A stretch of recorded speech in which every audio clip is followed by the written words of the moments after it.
So what is your first reaction after yesterday's event? कल जो हुआ उसके बाद आपका क्या पहला रिएक्शन है? और उसमें एक जो बात फंसी है सीबीआई इंक्वायरी की, आप उससे कितना एग्री करते हैं कि सीबीआई इंक्वायरी ज़रूरी था और उसके वजह से ये प्रोटेस्ट लंबा खींचा?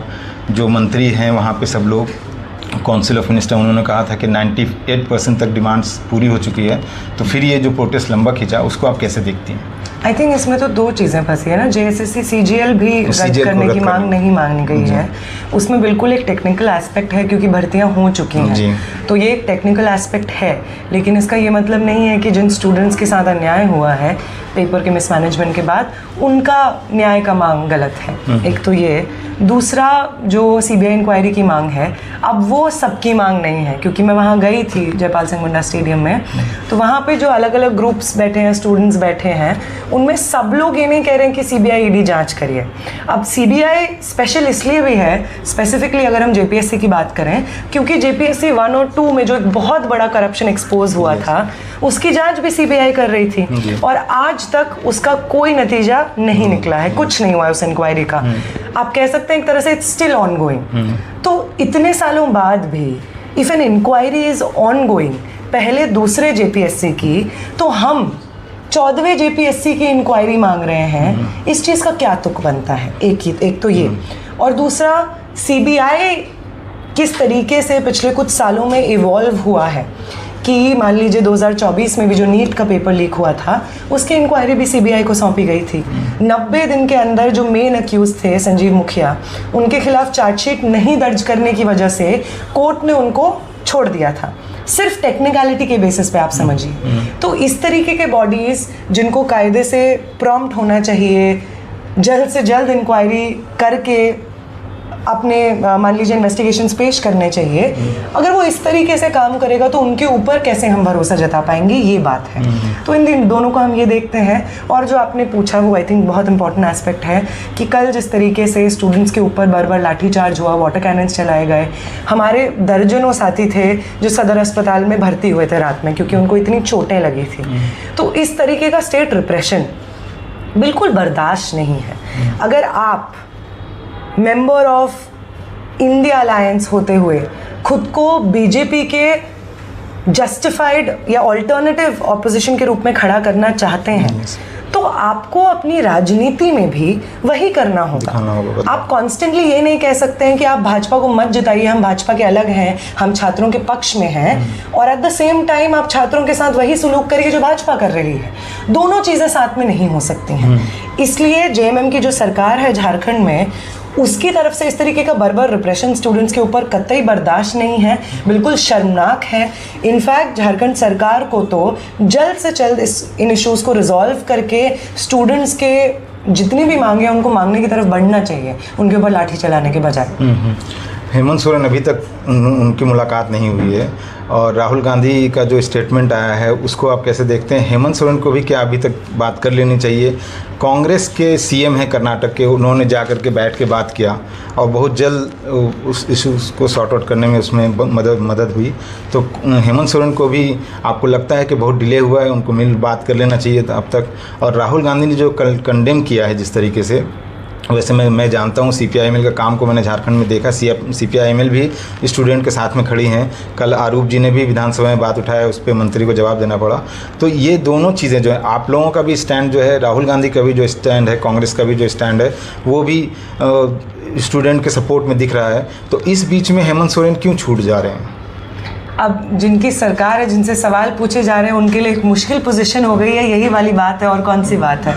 वरना तो आप देखिए ना, सच में सही मायने में अगर आप इस जद्दोजहद में शामिल हैं कि हिंदुस्तान की जमहूरियत, हिंदुस्तान का लोकतंत्र आप बचाएंगे, हिंदुस्तान का संविधान आप बचाएंगे, तो इस जद्दोजहद में आपको न सिर्फ चुनाव में बीजेपी का ऑपोजिशन बनना है, बल्कि हर समय बाय एग्जाम्पल अलग अलग राज्यों में जो गैर बीजेपी सरकारें हैं उनको बाय एग्जाम्पल दिखाना है कि भाजपा सरकार क्या नहीं कर रही है और क्यों भाजपा सरकार को पावर से बेदखल करने की ज़रूरत है। फिलहाल जेएमएम की जो सरकार है वो इस चीज़ में फेल कर रही है। एग्जाम्पल, बतौर एग्जाम्पल, बाय एग्जाम्पल लीड करने के लिए बहुत फेल कर रही है। देखा जाए तो झारखंड में जेपीएससी को ला करके उसका जो कॉन्स्टिट्यूशन है पहले से लेकर के अभी 14वें तक लगातार इस तरीके का मिसमैनेजमेंट है। बिहार के झारखंड में युवाओं की बेरोजगारी और शिक्षा व्यवस्था के ढहते हुए स्ट्रक्चर के लिए भाजपा बराबर रिस्पॉन्सिबल है, क्योंकि वही इतिहास में लंबे समय में पावर में रही है। इस सब के बावजूद झारखंड की सरकार ये समझ नहीं पा रही है कि अगर वो वही स्क्रिप्ट दोहराती है, वही चीज़ें वापस उसके पावर सत्ता में भी होती हैं, तो उसको भी तो बेदखल किया जा सकता है जैसे भाजपा को बेदखल किया गया। अब थोड़ा सा करंट से हट करके ये बात है, आपकी राहुल गांधी से मुलाकात हुई है, आपने उस मुलाकात के बाद तो जो बोला, लेकिन एज ए लीडर आपको राहुल गांधी कैसे दिखते हैं? क्या उनमें जिस तरीके से वो एक टाइम था जब किसान आंदोलन में भी उन्होंने वो बिल फाड़ दिया था, अभी भी उस तरह का ये है, तो आप उसमें फ्यूचर देखते हैं? उनमें किस तरह के एज ए लीडर आप किस तरह का लीडर देखते हैं? देखिए, ये तो बहुत जब तक वो हमारे इश्यूज़ के साथ हमारे साथ संघर्ष करते रहेंगे तब तक हम उन्हें अच्छे लीडर के बतौर देखेंगे, और जब उनको ये रियलाइज़ होगा कि हमें ये सब करने की ज़रूरत नहीं है, हम लोकतंत्र से परे हैं, जन आंदोलनों से परे हैं, तो वो खुद इररेलेवेंट हो जाएंगे हम सब के लिए, इस देश के लिए। आपका कहना ये है कि अगर राहुल गांधी अपने ये से चेंज करेंगे तो आप उनसे भी सवाल कर सकती हैं फ्यूचर? क्यों नहीं करेंगे? हमने जब कांग्रेस शासन में थी तो तब क्या सवाल नहीं किए थे? तब भी बहुत सवाल किए थे, तब भी बहुत दमन झेला था। अभी भी अगर ऐसा होगा तो बिल्कुल करेंगे। और जॉब, हम लोग किसी पार्टी के स्पोक्स पर्सन नहीं है ना, हमारा काम ये है कि ज़मीन से जो आवाज़ें आ रही हैं, जो मुद्दे उठ रहे हैं, जिनको नज़रअंदाज किया जा रहा है, उन मुद्दों के प्रति हमारी लॉयल्टी रहे, उन मुद्दों के प्रति हमारी ऑनेस्टी रहे। पार्टीज बदल सकती हैं जो पावर में है। मैं खुद एक पॉलिटिकल पार्टी की मैं एक मेंबर हूँ, कम्युनिस्ट पार्टी सीपीएम लिबरेशन की मेंबर हूँ।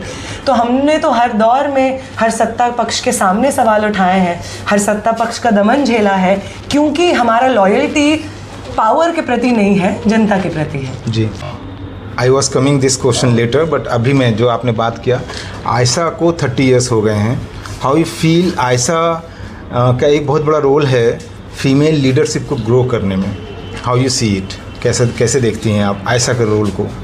आई थिंक हमारा स्टूडेंट ऑर्गेनाइजेशन होने के नाते हमारे कोर पॉलिटिकल अंडरस्टैंडिंग्स में से एक है कि समाज के वो सेक्शंस जो हाशिए पे हैं उनको लीडरशिप के लिए तैयार किया जाए, उनको पॉलिटिकली ट्रेनिंग दिया जाए कि वो लीडरशिप संभालें। तो क्योंकि मुझसे पहले जो लोग थे उन्होंने ये काम ऑनेस्टली किया, तो आयशा से हमेशा से महिला लीडरशिप, मार्जिनलाइज जेंडर आइडेंटिटी से आने वाले लीडरशिप्स आते रहे हैं, marginalise caste, marginalise religious identities, उन सब से आते हुए लोग रहे हैं। एंड आई थिंक इसीलिए मैं इस संगठन का हिस्सा हूँ और किसी और संगठन का नहीं। उसमें एक चीज़ और है, आपने बहुत सारे जगहों पे बताया है कि your family has got right wing mentality earlier, तो उस मेंटेलिटी को आयशा ने कितना ये बेहतर किया, मतलब आपको इस मेंटेलिटी में लाने में, मतलब जहाँ पे लेफ्ट है, जहाँ पे संघर्ष स्ट्रगल है, जहाँ पे ये सादा ज़िंदगी है, बहुत हाई फाई लाइफ नहीं है, उसमें कितना बड़ा रोल है उस ज़िंदगी को जीने में, जो आप ज़िंदगी जी रहे हैं अभी, उसमें आयशा का कितना बड़ा रोल है? मुझे लगता है कि मेरे परिवार की राजनीतिक समझदारी के साथ जद्दोजहद है, वो इस देश के न जाने कितने लाखों करोड़ों स्टूडेंट्स की और यंग लोगों की अपने परिवार के साथ जद्दोजहद है। हर जेनरेशन का ये कमिंग ऑफ एज जब होता है तो ये जद्दोजहद शुरू होती है, क्योंकि ये कोई मामूली चीज़ नहीं है ना। जब आप ये चीज़ फिगर आउट कर रहे होते हैं कि आप असल में एक इंडिविजुअल के बतौर किस तरीके के समझदारी रखेंगे दुनिया के बारे में, खुद के बारे में, तो तब आप अपने पुराने व्यूज़ क्वेश्चन करते हैं। ये आपके फैमिली के ऊपर बिना मतलब के रिबेल करने वाली बात नहीं है। वो अपने ही समझदारी को, अपने ही आप को, जो चीज़ें हम अभी तक सच समझते आए हैं, जब आप उनको एक क्रिटिकल लेंस से देखते हैं, क्वेश्चन करते हैं, तो ऐसा हो ही जाता है कि कभी कभार आपको लगता है कि अच्छा, पहले जैसे हम चीज़ें सोच रहे थे, समझ रहे थे, अब हम वैसे नहीं देखते हैं। तो इस वजह से ये जद्दोजहद चल रही होती है और हर जनरेशन में ये चली है। और आई थिंक क्योंकि मैं बंगाल में हूँ, मैं इसके बारे में बोलूँगी कि आई थिंक मेरा ये जद्दोजहद यूनिवर्सिटी में नहीं शुरू हुआ था, मेरा ये जद्दोजहद स्कूल में शुरू हुआ था। मैं शिलीगुड़ी में पढ़ती थी, वहाँ पे स्कूलिंग हुई मेरी 10वीं 11वीं 12वीं, और वहाँ पे जो मेरे टीचर्स थे, मेरी इंग्लिश की एक टीचर थी शिमोंती मैम, शिमोंती गुप्ता, इकोनॉमिक्स के एक टीचर थे खुर्रम सर, ये सब टीचर्स ने मुझे उसकी तरफ धकेला, लेफ़्ट की तरफ नहीं, बट राइट से दूर धकेला। वो सब लोग, एंड क्योंकि शायद मैं बंगाल में हूँ, मैं चारू मजुमदार का नाम सुनी, मैं जनरल संथाल का नाम सुनी, मैं नक्सलबाड़ी सुनी, मैं नेरूदा सुनी, आगा शाहिद अली सुनी, शायद टैगोर सुनी, खुदीराम बोस सुनी, शायद कहीं और होती तो ये नहीं सुनती मैं, लेकिन मैंने सुना और अपने दोस्तों से भी सुना। और भले ही लेफ्ट की तरफ एक कदम मैंने स्कूल में नहीं बढ़ाया हो, लेकिन राइट से दूर एक कदम मैंने ज़रूर बढ़ाया। मैंने ये चीज़ फंडामेंटली आई थिंक कहीं से सीखी, तो 10वीं 11वीं 12वीं में जब आप ये जद्दोजहद फेस करते हैं और जिन लोगों से आप सराउंडेड होते हैं वो कहीं ना कहीं शेप करते हैं कि आप आगे क्या करेंगे, क्या देखेंगे, तो उसने मुझे बहुत शेप किया। तो I think Siliguri Bengal has a role to play in me taking steps towards the left and away from the right, if not towards the left. Okay. अभी आपने बताया coming of age, तो we all believe, जो जंतर मंतर का protest बहुत closely watch कर रहे थे, अनफॉर्चुनेटली मैं जा नहीं पाया, तो जेन जीज का जो अब ये प्रोटेस्ट शुरू हुआ है या किसी भी लेवल पे एक फ़ाइट शुरू हुआ है, तो सिस्टम से फ़ाइट बहुत बड़ा होता है, बहुत लंबा होता है। डू यू बिलीव कि इंडिया के जेन जीज और जो भी उससे आसपास एज के भी जो हो सकते हैं, कोई ज़रूरी नहीं एग्जैक्ट, वो इस फाइट को आगे तक ले जाएंगे, उसमें उस तरह का ये आया है, मतलब पेशेंस बोलें या फिर जो है फाइट का जज्बा बोलें, वो आया है, वो आपने नोटिस किया है क्या इतने दिनों में? देखिए, मुझे नहीं लगता कि मैं इतना जल्दबाजी में बोलूँगी कि हाँ आप सब सही हो गया है, बट आई थिंक कि क्या ज़रूरी होता है लड़ने के लिए, एक सपना ज़रूरी होता है और उस सपने के प्रति आप केपेबल हैं लड़ने के लिए, इस चीज़ का भरोसा ज़रूरी होता है। तो एक बेहतर दुनिया का सपना तो हम सब लेकर चलते हैं कहीं ना कहीं। वॉर ब्रॉडन हो सकता है, उसकी भाषा और रिच हो सकती है, लेकिन एक बेहतर दुनिया में हम जिए, ये तो सबका सपना है ना। लेकिन ये जो चीज़ है सेकंड पार्ट, कि इस बेहतर दुनिया को बनाने में जो संघर्ष लगता है, उसमें आपका योगदान रह सकता है। इस चीज़ का कॉन्फिडेंस इस मूवमेंट ने यंग लोगों को दिया है। अब इस कॉन्फिडेंस को सस्टेन करना ये हम सब का काम है, स्टूडेंट ऑर्गेनाइजेशंस का काम है, जो लोग पॉलिटिकल हैं, जो जानते हैं, लिखते पढ़ते हैं, उनका काम है, यूनिवर्सिटी में रहने पढ़ने वाले लोगों का काम है कि ये जो कॉन्फिडेंस यंग लोगों को आज मिला है, ये जो सपना आज वो ऑलमोस्ट उन्हें लगता है कि वो छू पाएंगे अगर वो जद्दोजहद में लगे, उस सपने के प्रति एक डेडिकेशन और पॉलिटिकल कमिटमेंट को ज़िंदा रखना और इस कॉन्फिडेंस को ज़िंदा रखना कि इस संघर्ष में हम शामिल हो सकते हैं, हम बदल सकते हैं वो दुनिया जिस दुनिया ने हमारा जीना मुश्किल कर दिया है। ये दोनों चीज़ें सस्टेन करना हमारा काम है, यंग लोगों का भी काम है। तो इस पर बराबर फर्टिलाइज़र डालते रहना, मौसम के साथ में कितना खाद पानी देना है, इस चीज़ का प्लस माइनस करते रहना, ये तो एक पॉलिटिकल प्रोसेस है। इस पॉलिटिकल प्रोसेस में हमें लंबे समय तक रहना है और ये फर्टिलाइज़र इस मूवमेंट को देते रहना है। और क्यों नहीं होगा ऐसा? लंबे समय में इतिहास में पूरी दुनिया भर में यंग लोगों ने अपने देश के ताकतों को, सत्ता को, पॉलिटिक्स को बदला है और हिंदुस्तान में भी यकीनन होगा। Yes, that is why you are having Gen Z's rising too. Yeah.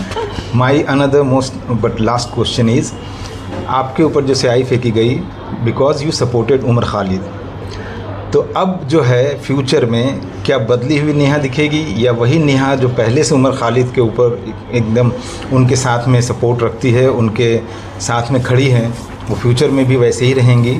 और उमर खालिद का आज बर्थडे है जी, तो आज खास करके आप उमर खालिद के ऊपर कुछ बोलना चाहें? देखिए, पहली बात तो मेरे ऊपर स्याही इसलिए नहीं फेंकी गई क्योंकि मैं उमर खालिद की सपोर्टर हूँ। मेरे ऊपर स्याही इसलिए फेंकी गई कि वो लोग जो बीजेपी आरएसएस का समर्थन करते हैं, उन्हें बहुत बुरा लगा कि उनके शिक्षा मंत्री को इस्तीफा देना पड़ा। बेइज्जत करके उनको सत्ता से बाहर किया गया और इस चीज़ की टीस अभी भी भाजपा समर्थन करने वाले लोगों में है। तो स्याही मुझ पर इसलिए फेंकी गई। और दूसरी बात, जो उमर की बात है, ये बहुत इम्पॉर्टेंट बात है और ये बहुत दुख की बात है, क्योंकि जब आप उमर का नाम लेते हैं ना, मतलब आप नहीं, वो लोग जो उमर को एक गाली की तरह इस्तेमाल करते हैं, जब वो लोग उमर का नाम लेते हैं, वो लोग स्पेसिफिकली इसलिए उमर का नाम लेते हैं ताकि लोग सुनना बंद कर दें कि उसके बाद क्या बोला जाएगा। उमर के नाम को एक वेपन की तरह इस्तेमाल करते हैं कि इसके बाद जो भी बोला जाएगा आपको उसको बुरी नज़र से देखना है, जो कि कितनी दुख की बात है। क्योंकि उमर जिस राजनीति से आते थे वो राजनीति थी रिस्पेक्टफुल डिसएग्रीमेंट की, वो राजनीति थी क्रिटिकल थॉट की, वो राजनीति थी कि जिन लोगों से आप प्रेम करते हैं, जिन लोगों के साथ आप संघर्ष करते हैं, उनको भी आप करेक्ट कर पाएँ, और जिन लोगों से आप फंडामेंटल लेवल पे डिसएग्री करते हैं बीजेपी आरएसएस के साथ, उनको भी क्रिटिक कर पाएँ बिना अपने डिसरिस्पेक्ट को हिंसा में बदले। उमर इस सब चीज़ को रिप्रेजेंट करते थे, और इतनी दुख की बात है कि राइट विंग आज उनको इस्तेमाल कर रहा है इन तमाम चीज़ों को देश की कॉन्शियसनेस से गायब करने के लिए। पहली बात तो ये। दूसरी बात, उमर के संघर्ष के बारे में अगर हम बात करें तो वो तमाम लोग जिनको उमर सुनने के बाद सुनाई देना बंद हो जाता है, because I have a lot of years. आज के समय में यंग लोग को मुझे सुनना बड़ा मज़ा आ रहा है, तो मैं उनको कह रही हूँ कि अगर आप उमर के बारे में बात कर रहे हैं तो आप पढ़िए उमर के बारे में। उमर क्यों जेल में है, उनके ट्रायल की क्या स्थिति है, आप पढ़िए। उमर की लड़ाई नेशनलिज्म वर्सेस एंटी नेशनलिज्म की लड़ाई नहीं है।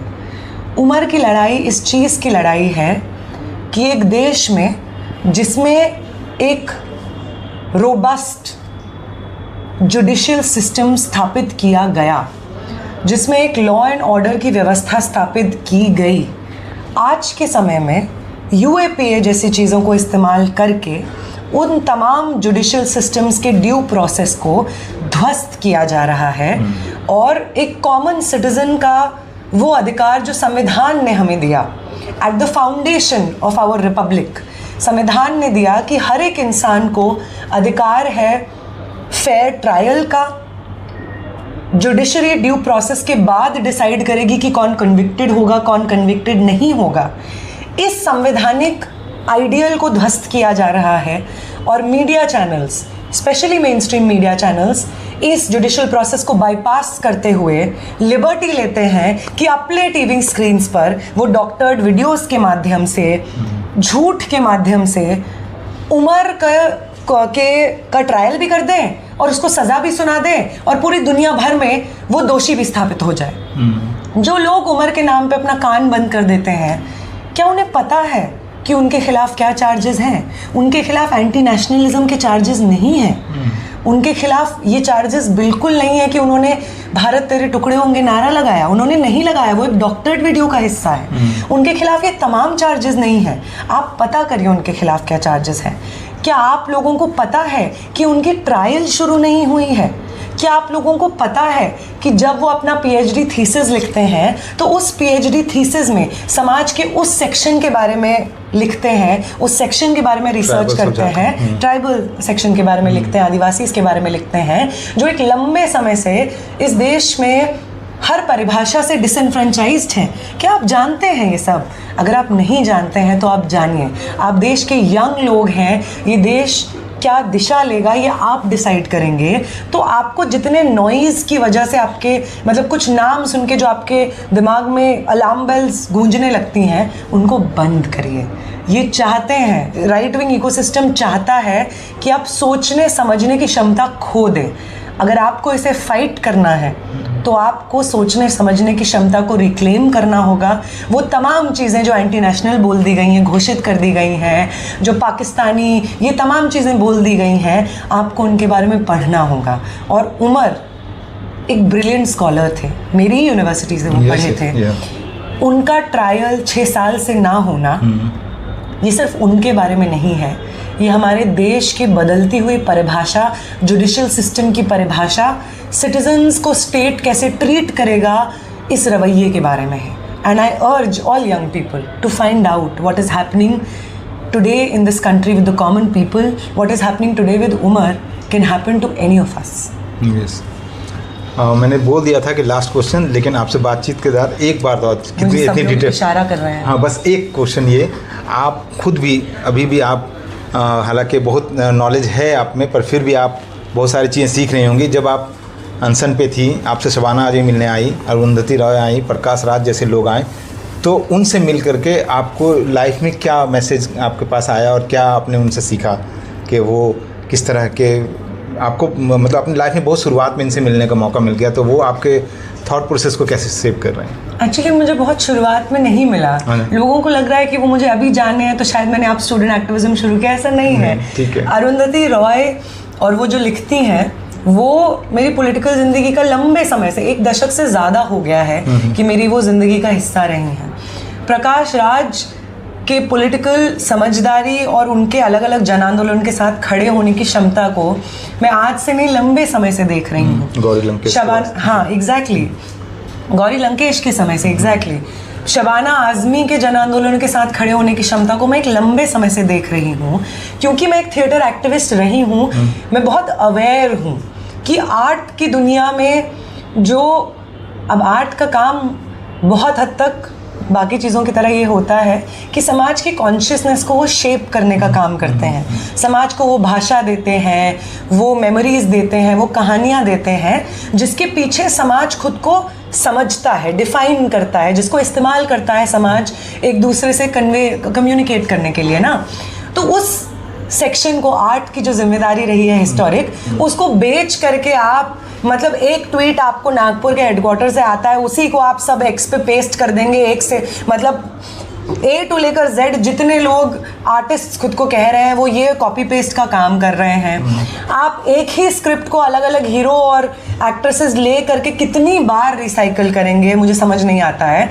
तो एक तरफ जब आर्टिस्ट इस तरीके का मान लीजिए नाक रगड़ रहे हैं, सत्ता के सामने जनता को सर्व करना छोड़ चुके हैं, तो ऐसे आर्टिस्ट का होना बहुत हिम्मत देता है उन तमाम लोगों को जो थिएटर से आते हैं या लिटरेचर से आते हैं। तो ये लोग हमेशा से हिस्सा रहे हमारे political. Thank you so much.